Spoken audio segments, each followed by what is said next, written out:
Eu nunca imaginei que uma simples viagem mudaria completamente a minha vida.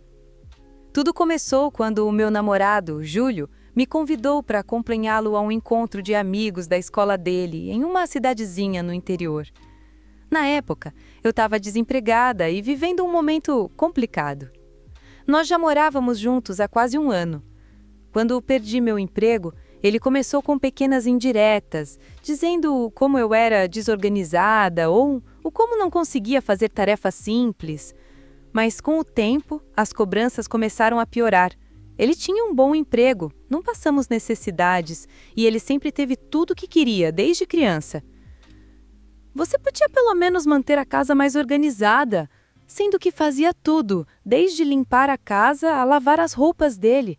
Ou, quando você vai atrás de outro trabalho? Enquanto eu enviava cada dia mais currículos e me inscrevia em vagas diversas. Eu me esforçava, mas cada dia parecia mais difícil agradá-lo. Minha relação com minha família não ajudava. Meus pais se separaram quando eu tinha 15 anos, e desde então eu sempre me sentia um estorvo. Minha mãe estava focada no novo casamento, e meu pai só aparecia quando queria algo. Quando o Júlio me pediu para morar com ele, achei que finalmente teria um lar de verdade. A viagem parecia uma chance de respirar. Júlio estava animado para rever os amigos, e eu esperava que isso melhorasse o clima entre a gente. Mal sabia eu que seria o fim de tudo. Chegamos e ficamos no mesmo hotel onde os outros amigos da cidade iriam se encontrar. Nos primeiros dias até que foi tranquilo. Até aquele passeio desastroso. Discutimos por algo bobo, mas a briga escalou rápido. "Você nunca assume seus erros", ele gritou. "Que erro, Júlio? Desistir?" Revidei, cansada daquela rotina. Foi quando meu celular escorregou da minha mão e quebrou no asfalto. Ele olhou para o aparelho destruído, depois para mim e simplesmente virou as costas. "Ótimo, agora se vira", foram suas últimas palavras antes de entrar no carro e ir embora. Tentei correr atrás dele, minhas pernas tremendo enquanto eu gritava seu nome entre lágrimas. "Júlio, pelo amor de Deus!" Mas ele acelerou o carro sem sequer olhar pelo retrovisor. Fiquei parada no meio da rua com as mãos sujas da terra onde meu celular tinha se espatifado, sentindo o gosto amargo do desespero na boca. A realidade bateu quando a poeira do carro dele baixou. Olhei em volta, casa simples, um comércio local já fechado, nenhum táxi ou ponto de ônibus à vista. Meu pulso doía onde ele tinha me agarrado durante a discussão. Respirei fundo e comecei a andar, tentando lembrar o caminho. Cada passo era uma tortura. Meus pés começaram a doer dentro dos tênis, a maquiagem escorria pelo rosto e eu tinha que parar a cada poucos minutos para enxugar as lágrimas que distorciam minha visão. Passei por pessoas que me olhavam com curiosidade mórbida, mas ninguém ofereceu ajuda. Quando avistei a placa do hotel, após quase 2 horas de caminhada, meu alívio durou exatamente até o momento em que a recepcionista me avistou. Evitou meu olhar enquanto empurrava o envelope pelo balcão, como se estivesse entregando uma conta de hospital, e me dizendo que ele tinha encerrado a hospedagem há 1 hora e deixando só minha mochila junto da recepção. Ela disse com um sorriso profissional que não escondia o constrangimento. "Deixou isso para a senhora." O senhor Júlio foi bastante enfático sobre o encerramento da reserva, ela murmurou, os dedos tamborilando no teclado do computador sem digitar nada. "Infelizmente, como o check-out já foi processado, não podemos ajudar." Dentro do envelope, apenas uma nota rabiscada. "Você sabe onde me encontrar quando parar de ser dramática e começar a ser útil." Nada de dinheiro, nenhuma consideração pelo fato de que eu estava em uma cidade estranha, sem comunicação, sem recursos e completamente sozinha. Nessa época, eu usava conta em somente um banco e o meu limite de crédito era ridículo. Não pagava nem uma noite em um hotel mais simples. Minhas pernas falharam, desabei em uma poltrona do lobby, segurando aquele envelope vazio como se ainda pudesse conter alguma esperança. Foi quando percebi com um frio no estômago que ele tinha planejado isso. A briga, a saída dramática, tudo calculado para me deixar completamente à mercê dele. Só que dessa vez eu não ia me humilhar para voltar. O gerente, um homem de terno que cheirava a loção barata, apareceu como um rato saindo da toca quando me viram desabar na poltrona do lobby. Senhorita, compreendemos sua situação, mas política da rede não permite. Suas mãos gordas se torceram, olhando para os outros hóspedes que começavam a cochichar. A camareira mais velha, a única com um brilho de humanidade nos olhos, apareceu sorrateira com um copo d'água e um pão de queijo embalado. Toma, filha, sussurrou em meu ouvido, escondendo o gesto dos superiores. O banheiro do térreo está aberto, se precisar se recompor. Enquanto isso, o segurança ficou parado a uns 3 metros de distância, fingindo não me observar enquanto eu tremia feito vara verde. Não era uma ameaça, mas uma lembrança silenciosa. Você não pertence mais a esse lugar. Era aquele tipo de crueldade burocrática. Nenhum deles queria ser mau, mas nenhum estava disposto a arriscar o emprego por uma estranha chorando no saguão. A recepcionista até tentou sugerir, entre dentes: tem uma igreja 3 quadras daqui que às vezes ajuda viajantes, antes de ser cortada pelo olhar do gerente. Naquele momento entendi. Eu era um problema a ser removido, não uma pessoa a ser ajudada. O sistema já tinha escolhido o seu lado, e não era o meu. Meus dedos ainda tremiam quando me levantei para tentar. O banheiro do hotel, iluminado por luzes fluorescentes que me deixavam com cara de cadáver, foi meu refúgio enquanto tentava me recompor. Lavei o rosto com água gelada, mas os olhos vermelhos e inchados ainda denunciavam o desespero. E agora? Pensei, olhando para o meu reflexo no espelho embaçado. Eu não tinha um plano, só a certeza de que precisava sair dali antes que alguém chamasse a polícia para tirar a mulher perturbada do lobby. Quando saí do banheiro, o saguão já estava mais vazio, só um casal de meia-idade conversando na recepção e os funcionários evitando o meu olhar. Foi então que a porta giratória se moveu e um grupo de pessoas entrou, rindo alto. Eram os amigos do Júlio, aqueles que ele tinha vindo encontrar na viagem. Meu grupo travou. Eu não tinha energia para mais humilhação.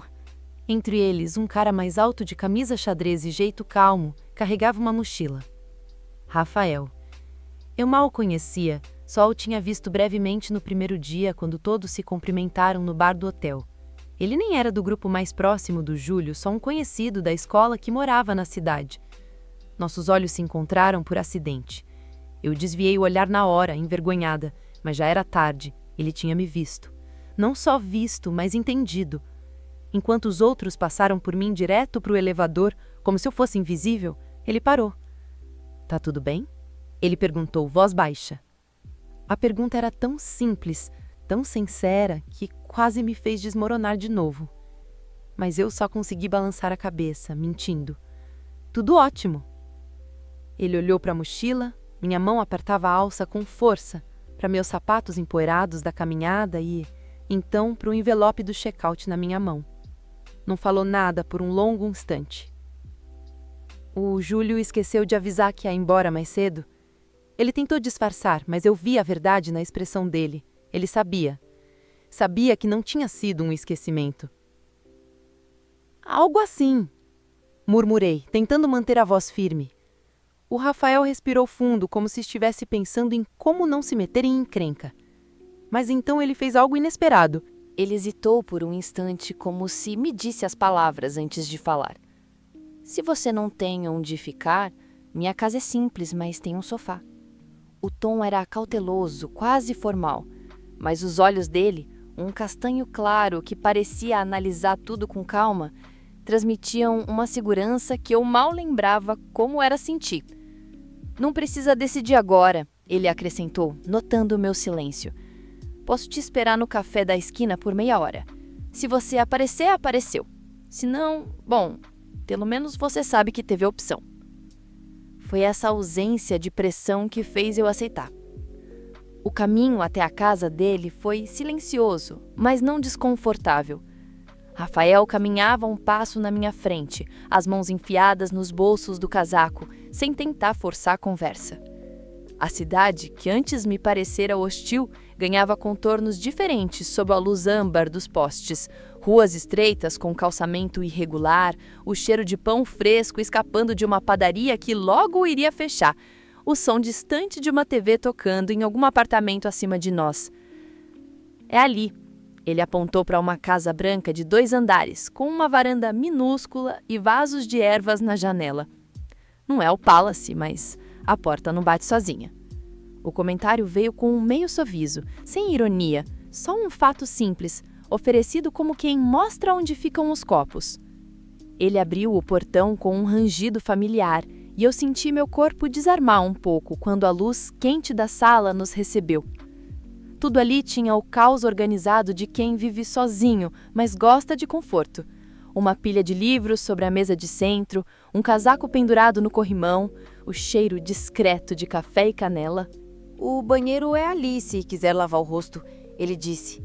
Eu vou esquentar algo para comer. Você provavelmente não comeu nada decente hoje, né? Não era um questionamento, era alguém que sabia, por experiência própria talvez, como dias ruins costumam vir com estômagos vazios. Antes, deixa eu te mostrar onde você pode ficar se quiser. Ele fez um gesto para eu segui-lo pelo corredor estreito. É aqui, disse, parando diante de uma porta branca. Ele deu um leve empurrão com o ombro para abri-la, revelando um quarto pequeno mas arrumado, uma cama de solteiro com um edredom azul, uma mesinha de cabeceira com o abajur e uma janela com cortinas de linho que balançavam com a brisa noturna. Eu congelei na porta. Isso é um quarto de verdade, murmurei, mais para mim mesma do que para ele. Minha voz saiu mais rouca do que eu gostaria. Eu achei que você tinha dito sofá antes. Rafael encostou na moldura da porta, as mãos nos bolsos, observando a minha reação. Sofá é o plano B se você achar o quarto muito ruim, respondeu com um meio sorriso que não chegava a ser brincadeira, mas também não era totalmente sério. Algo naquela oferta generosa me fez sentir uma intrusa. Olha, eu não tenho ideia de como vou te pagar por isso.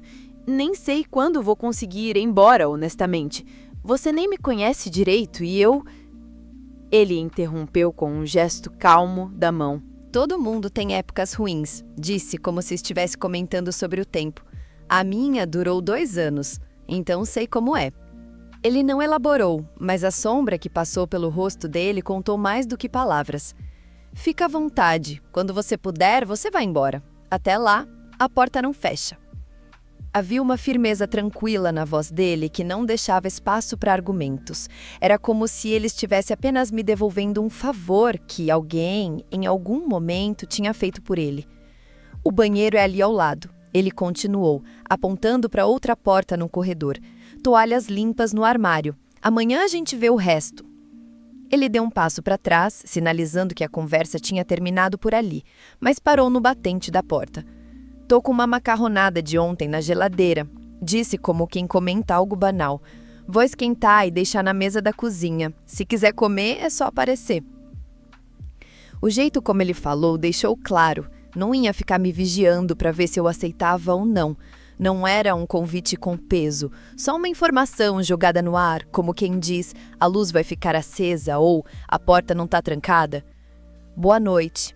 Ele completou e fechou a porta suavemente ao sair. Eu fiquei parada no meio do quarto, ouvindo o som distante dele mexendo na cozinha. O cheiro de alho e manjericão começou a escapar pelo corredor e meu estômago roncou traiçoeiramente.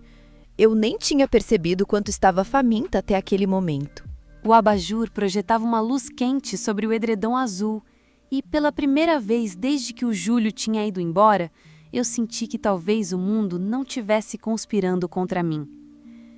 Por longos minutos eu fiquei sentada na beira da cama, ouvindo tilintar de panelas vindo da cozinha. Meu orgulho dizia para ficar ali, mas o cheiro de comida caseira e o vazio no estômago falaram mais alto. Quando finalmente abri a porta, o corredor estava escuro, só iluminado pela luz dourada que vinha da cozinha. Rafael nem sequer olhou quando entrei. Estava de costas, mexendo uma panela no fogão, como se já soubesse que eu apareceria. A mesa posta era simples. Um prato, talheres, um copo de água. Nada de encenações. Fica à vontade, ele disse sem virar. Tô quase terminando aqui. Peguei o prato ainda quente e me sentei. O primeiro garfo de macarrão me fez perceber como tá me esfomeada. Comi devagar, tentando não parecer desesperada, mas cada garfada era um alívio. Quando levantei os olhos, Rafael estava encostado na pia, tomando um copo d'água e olhando para o nada, me dando todo o espaço do mundo para simplesmente existir ali.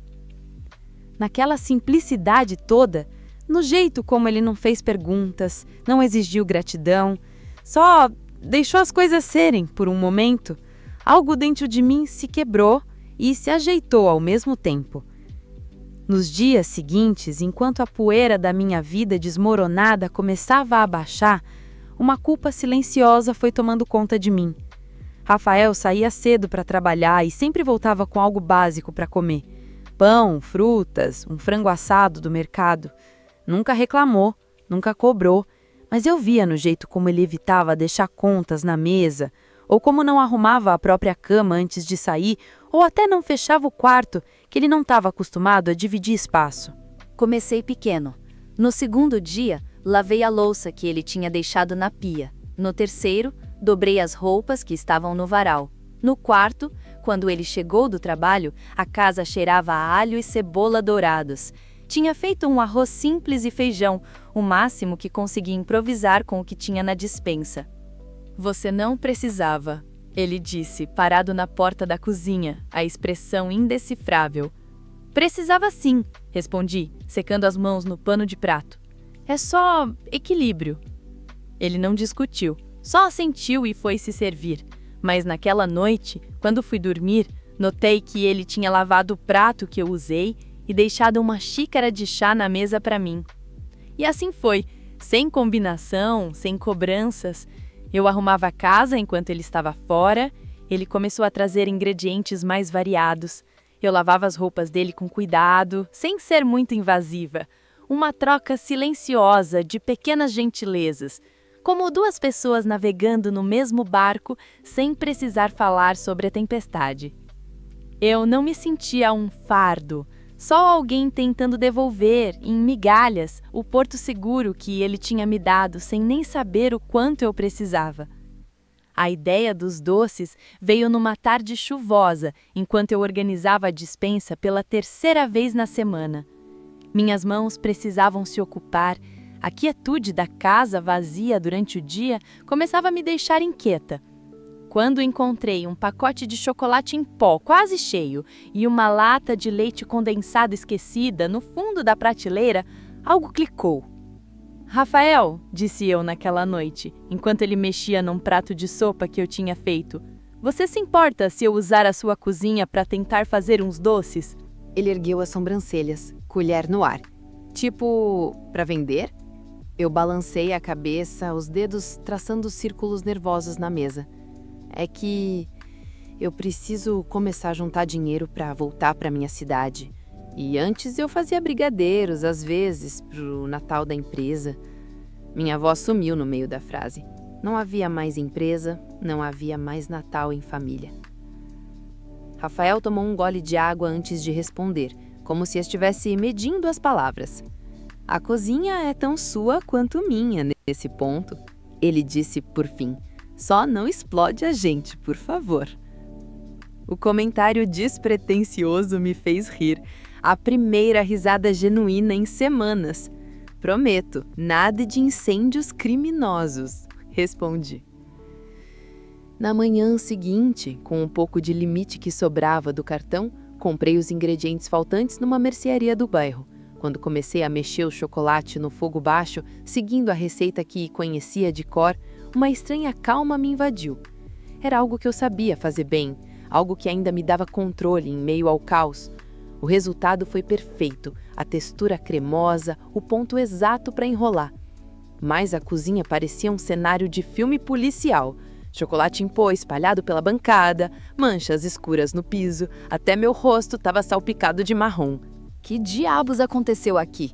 Rafael parou na porta da cozinha ao voltar do trabalho, os olhos arregalados diante da cena. Parece uma cena de crime de chocolate. Eu segurava orgulhosamente a primeira bandeja de brigadeiros perfeitos, mas minha expressão era de culpa ao olhar ao redor. Eu prometo limpar tudo. Ele pegou um brigadeiro ainda quente e experimentou, os olhos se fechando por um instante. Caramba! Murmurou. Isso tá incrível! Depois de engolir, apontou para a bagunça com um meio sorriso. Valeu a pena um massacre. Naquela noite, enquanto limpávamos juntos a cozinha ensopada de chocolate, eu senti algo diferente. Não apenas gratidão, mas um vislumbre de que talvez, ali, naquela cidade estranha, eu pudesse reconstruir mais do que apenas meu dinheiro da passagem. Na tarde do dia seguinte, Rafael apareceu na cozinha com uma sacola térmica e um caderninho. Se você vai mesmo vender isso, vai precisar de umas coisas, disse, colocando os objetos sobre a mesa. Leve essa sacola para manter os doces frescos e o caderno é para anotar os pedidos. Ele hesitou um segundo antes de continuar. E eu levei alguns brigadeiros para o escritório hoje. Meus colegas já estão pedindo mais. Se quiser, posso ser seu primeiro entregador. Meu coração deu um pulo. Não era só a gentileza. Era ele acreditando no meu trabalho antes mesmo de eu acreditar totalmente.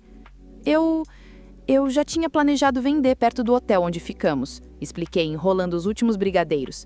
Os funcionários parecem simpáticos e sempre tem turistas passando? Rafael acenou com a cabeça. Boa estratégia. Só não se esquece de cobrar o dobro dos hóspedes ricos, brincou, enquanto eu empacotava 2 bandejas extras para ele levar ao trabalho. Naquela tarde, caminhei até o hotel com a sacola térmica nas mãos e um nó na garganta. O mesmo lobby onde eu havia desmoronado semanas atrás, agora seria meu primeiro ponto de venda. A recepcionista do coque apertado, a mesma que havia me entregado meu envelope com meus pertences, foi a primeira a notar minha presença hesitante na entrada. Senhorita! Ela surpreendentemente veio até mim, os olhos brilhando. Os doces são seus? O gerente provou um que o Rafael trouxe pela tarde ontem e quer encomendar alguns para os hóspedes. Em menos de 1 hora, eu não só tinha vendido toda a minha produção do dia, como tinha encomendas para a semana inteira. Quando voltei para casa, o Rafael já estava lá, sentado na mesa da cozinha, com um sorriso que parecia saber algo que eu não sabia. Parece que alguém vai precisar de um ajudante na produção, ele disse, empurrando na minha direção uma pilha de recados que havia anotado. Pedidos de seus colegas, do barbeiro do bairro, até da farmácia da esquina. Naquele momento, olhando para aqueles papéis cheios de esperança escrito à mão, eu entendi que talvez eu não estivesse só juntando dinheiro para voltar para casa. Talvez, sem querer, eu já estivesse criando um novo lar. Nos dias seguintes, a rotina da casa se transformou completamente. As manhãs agora começavam com o cheiro doce de chocolate derretido e o som das panelas no fogão. Rafael, que antes saía cedíssimo para o trabalho, começou a ficar um pouco mais para me ajudar a embalar os doces e sempre saía com uma sacola cheia de pedidos para entregar no caminho. Você tá virando meu sócio silencioso, brinquei uma manhã enquanto ele organizava as caixas na mochila com cuidado meticuloso. Ele riu, mas seu olhar estava sério. Tô só sendo o transporte. O talento é todo seu. A maneira como disse aquilo, tão convicto, fez meu rosto esquentar. O negócio cresceu mais rápido do que eu imaginara possível. O hotel não só encomendava para os hóspedes, como começou a indicar meus doces como especialidade local. Em 3 semanas, eu já precisava acordar às 5 da manhã para dar conta de todos os pedidos. Foi quando o Rafael fez a sua primeira grande intervenção. Precisamos de um lugar melhor para trabalhar, declarou uma noite, limpando a bancada que mal dava conta de tanta produção. A garagem está vazia, podemos transformar numa mini confeitaria. E assim fizemos. Nos fins de semana, ele limpou o espaço enquanto eu cuidava dos doces. Compramos uma mesa grande no bazar do bairro, instalamos prateleiras e, meu maior orgulho, uma vitrine refrigerada de segunda mão que Rafael consertou com as próprias mãos. Foi nessa época que nossos papéis começaram a mudar. Ele já não era apenas o cara que me acolheu, e eu não era mais a mulher desamparada. Éramos parceiros. Nos olhares, nos gestos, na maneira como nossas rotinas se entrelaçavam perfeitamente. Uma noite, depois de um dia particularmente cansativo, ele chegou da rua com um pacote colorido. Presente, disse simplesmente, colocando na mesa. Dentro, um avental profissional com o meu nome bordado. Clara, doces que curam. Porque ele começou a explicar sem conseguir me olhar nos olhos. Porque você não tá só fazendo doces. Você tá dando um gosto de felicidade para essa cidade toda. Naquele momento, algo dentro de mim se desprendeu. Talvez fosse o último pedaço de mágoa que eu ainda carregava do abandono. Ou talvez fosse o medo de me permitir ficar. Quando o abracei, sentindo seu cheiro de canela e sabão comum, percebi que já não conseguia imaginar minha vida em qualquer lugar que não fosse ali, naquela casa de paredes rachadas e chão manchado de chocolate, com aquele homem que me viu no meu pior e ainda assim acreditou que eu poderia ser a minha melhor versão. O momento aconteceu numa noite comum, depois de um dia extraordinário. Tínhamos acabado de atender nosso maior pedido até então, 200 caixas de doces para um casamento na cidade vizinha. A cozinha estava um caos, estávamos exaustos, mas eufóricos com o sucesso. Enquanto eu lavava as últimas panelas, Rafael apareceu ao meu lado, pegando uma toalha para secar. Clara, disse num tom que me fez parar o que eu estava fazendo. Quando me virei, ele estava mais perto do que eu esperava. Seus olhos castanhos pareciam mais quentes sob a luz amarela da cozinha, e havia um traço de nervosismo na maneira como ele segurava a toalha. Eu acho que você já sabe, ele começou. Depois soltou um suspiro frustrado. Não sou bom com palavras. Antes que eu pudesse responder, ele fechou a distância entre nós e então... Seus lábios encontraram os meus, suaves, mas certos, como se fosse a coisa mais natural do mundo. O cheiro de baunilha e chocolate ainda impregnava o ar, e eu podia sentir tensão nos ombros dele, mas também algo mais. A nossa conexão tinha crescido devagar, pacientemente, como os doces que eu aprendera a fazer. Quando nos separamos, ele não pediu desculpas, não fez discursos, apenas encostou a testa na minha e murmurou: "Era isso." E eu ri, porque era simples assim. Era isso. Um ano depois, a garagem não era mais apenas uma gambiarra de confeitaria. Era a Doçuras da Clara, um negócio registrado, com clientes fiéis e uma pequena equipe de 2 ajudantes. Eu ainda fazia os brigadeiros que tinham começado tudo, mas agora também criava novos sabores, alguns inspirados por Rafael, como o café com canela, seu favorito. Ele ainda trabalhava no escritório, mas chegava mais cedo às sextas para me ajudar com as encomendas do fim de semana. A nossa casa, agora, cheirava sempre a açúcar mascavo e café fresco. Eu estava no meio da produção da semana quando meu celular vibrou com uma mensagem inesperada. 1 ano e nada, Clara. Não me procurou, não me mandou mensagem. Está me dando vácuo e sendo mais dramática do que nunca. Júlio. O nome apareceu na tela como um fantasma do passado. Eu quase não acreditei que ele ainda tinha meu número ou a audácia de me cobrar satisfações depois de me abandonar naquela cidade. Segurei o celular por um instante, olhando para a cozinha profissional que montamos na garagem, para as encomendas empilhadas com etiquetas de entrega, para o avental de Rafael pendurado ao lado do meu. Então respondi, calmamente: "Incrível, você levou 1 ano para lembrar que eu existo. Melhorei sim, tanto que agora tenho minha própria empresa, um relacionamento com alguém que não me larga na primeira chance e uma lista de espera de clientes. Obrigada por perguntar." Bloqueei o número antes que ele pudesse responder. Naquela noite, quando Rafael chegou do trabalho, encontrou uma bandeja de brigadeiros em cima da mesa com um bilhete para o melhor sócio e namorado que eu poderia ter. Ele riu da minha letra torta, pegou um doce e veio me encontrar na varanda, onde eu organizava as planilhas no notebook. Tá com cara de quem resolveu um problema hoje, comentou, oferecendo-me a metade do brigadeiro que tinha mordido. Mais que isso, eu disse, aceitando o pedaço doce. Fechei um ciclo.